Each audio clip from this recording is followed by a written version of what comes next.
The first time the sun went dark over St. Dominic's secondary school, everyone thought it was just an eclipse.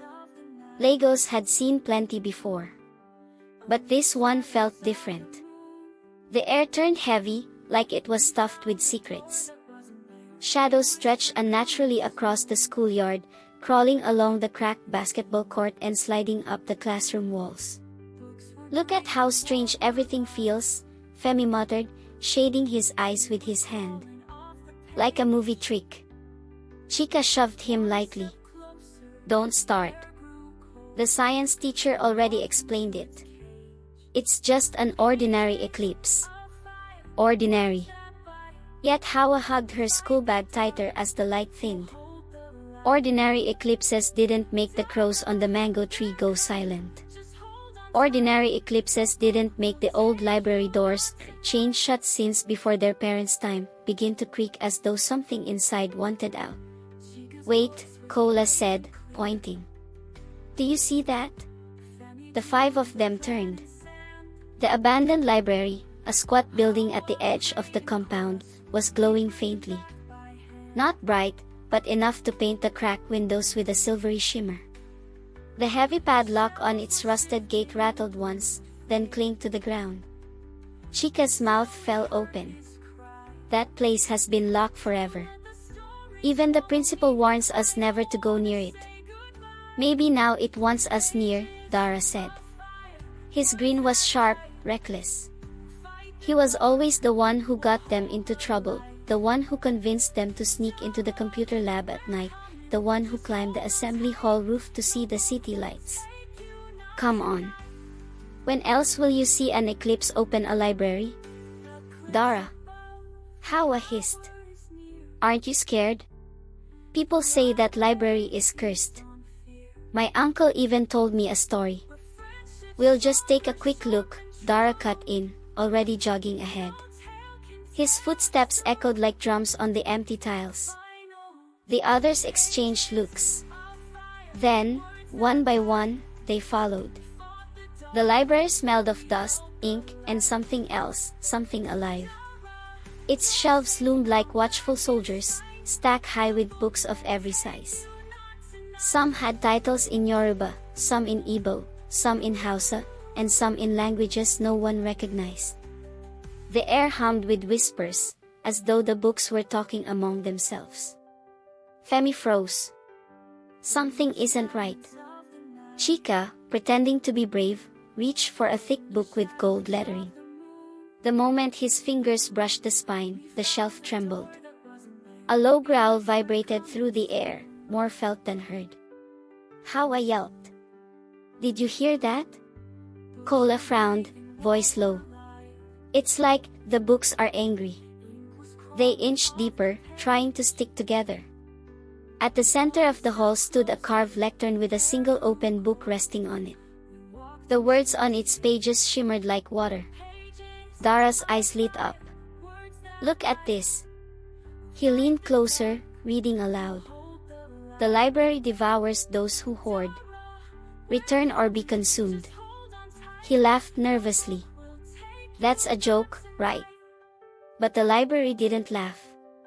The air thickened, and one of the shelves shifted slightly, as if it had taken a step closer. "Let's go," Hauwa whispered, tugging at his sleeve. Dara pulled away. "Relax. You people are too scared. A book can't eat someone."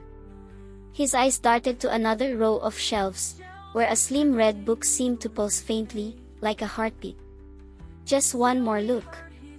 "Dara, please," Chika started, but Dara was already moving. He snatched the red book and flipped it open. The pages fluttered wildly, though no wind blew. Strange letters lifted from the paper like smoke, wrapping around his arms. "Guys!" Dara shouted, half laughing, half panicked. The letters pulled harder, swirling like a whirlpool. His body blurred at the edges. Hauwa screamed. "It's dragging him in." Femi lunged, grabbing Dara's other arm. The pull was too strong. Ink splashed across Femi's uniform, burning like fire before fading into his skin. He let go with a cry. "Help me!" Dara's voice cracked as the book swallowed him waist deep. His legs kicked helplessly. Chika and Kola grabbed his shoulders, but the pages yawned wider, sucking him in. And then, silence. The book snapped shut and dropped to the floor with a dull thud. Dara was gone. The four of them stared at the red book. Nobody moved. "We have to tell a teacher," Hauwa whispered, trembling. "And say what?" "That the library swallowed our friend." Femi's voice shook. "The principal will just beat the nonsense out of us."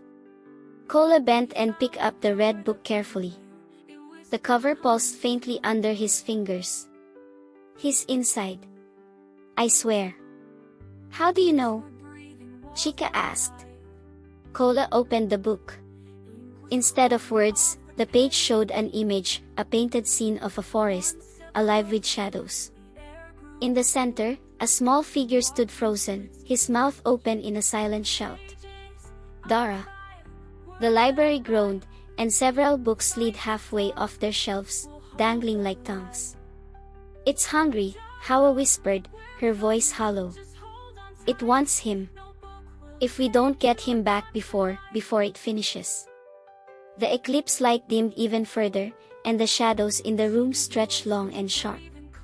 "Before it finishes what?" Chika asked, though he already knew. "Before it finishes eating," Kola said. The book in his hands pulsed again, and the picture of Dara flickered, as if time was running out. Near the final stretch, a massive shelf groaned and toppled, sliding toward them like a predator. Femi shouted, shoving Dara out of the way. Chika grabbed a falling stack and wedged it under the shelf just in time, slowing its collapse. "Go," he yelled.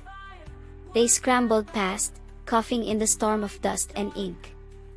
Hauwa clutched her school bag like a shield, Kola gripped Dara's arm tightly, and Femi limped but kept running. The doorway of light was almost within reach. But the library wasn't finished. From the ceiling, words rained down like black ash, forming chains that tried to coil around their ankles. Hauwa gasped as one caught her leg.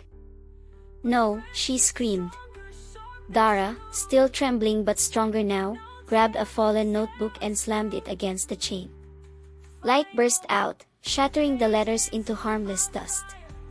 His friend stared in shock. "I can fight it too," Dara said, panting. "It doesn't own me anymore." Together, they made one final push.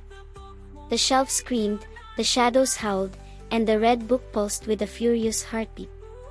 But as they dove through the open doorway, the light swallowed them whole. They tumbled out onto the cracked basketball court, gasping for breath under the warm Lagos sun. The eclipse was over. The sky was blue again, filled with the ordinary sounds of students shouting in the distance. For a moment, none of them spoke. They just lay there, breathing hard, dust and sweat clinging to their uniforms. Finally, Hauwa broke the silence. We actually made it out." Dara laughed weakly, though his voice still shook. "And this time, I'm serious, I'm never touching another cursed book again." Femi rolled onto his back, staring at the sky. "If the principal asks where we've been, I'm telling him we were studying." "Studying what?" Chika asked. "Survival," Femi muttered, and they all laughed, though the sound was edged with relief. Kola sat up, glancing back at the school compound. The library stood silent at the far end, its rusted gate locked once more. But he noticed something chilling. The padlock lay in the dirt, snapped clean in half. He swallowed hard. "It's not over. That place, it's waiting." The others followed his gaze. The library's windows reflected nothing, just dark emptiness. Hauwa shivered. "Then we never go back." Chika nodded, but deep down, he wasn't sure. Places like that didn't let go so easily. As they stood and dusted themselves off, the faintest sound drifted across the yard, a whisper, soft as a page turning in the wind. Return. The five friends exchanged uneasy glances. The sun shone bright, the world felt ordinary again, but they knew the truth: St. Dominic's library wasn't finished with them. Not yet. As they reached the school gate, the ordinary noise of Legos returned: car horns, voices, the distant call of street vendors. It felt almost unreal after the darkness and whispers they had faced. Dara wiped his face with the back of his hand, still trembling. Do you think anyone would believe us if we told them? Hauwa shook her head quickly. No. And we shouldn't try. Some stories aren't meant to be told. Femi gave a nervous laugh. Good.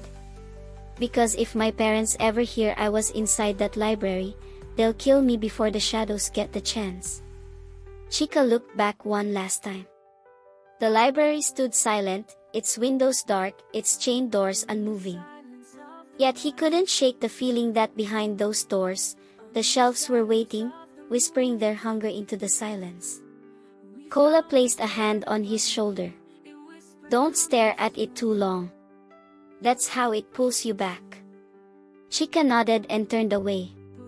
They walked together down the road, uniforms dusty, shoes scuffed, but alive. Strangely, the world seemed brighter than before, as if surviving the shadows had sharpened every color, every sound. For the first time, Dara walked quietly. No reckless grin, no daring plan. Just a boy who had seen how close words and shadows could come to swallowing him whole. But as they reached the corner, a soft breeze lifted a scrap of paper from Hauwa's school bag. It fluttered down the road, words scrawled across it in faint, glowing ink. Return. The five friends froze, staring. Hauwa snatched it up, crumpling it in her hand, her voice shaking. It's just paper. Nothing more. But deep down, they all knew better. The library wasn't finished. Not yet. They all laughed nervously, brushing off the glowing word as just another scare. Hauwa shoved the crumpled paper deep into her pocket, and together they hurried down the street. But Dara stopped suddenly. His chest tightened, not with fear this time, but with resolve. Slowly, he walked back to the crumpled page in Hauwa's hand. Give it to me, he said. Hauwa hesitated, then placed the paper in his palm. The faint glow pulsed like a heartbeat.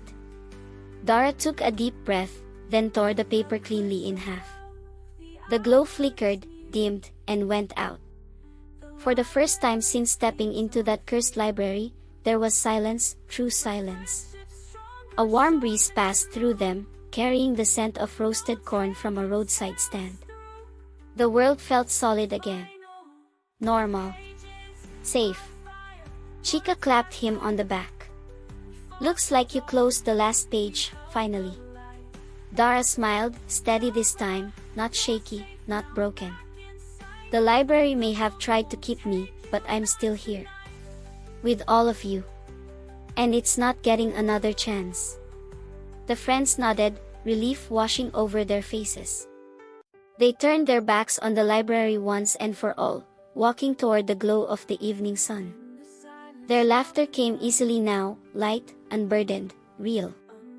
Behind them, the chained doors of the library stayed shut. No whispers, no glow, no shadows. Just silence. For the first time, they knew. They hadn't just survived the library. They had defeated it. And as long as they stood together, no story, no book, no ink, no shadow could ever write them out again.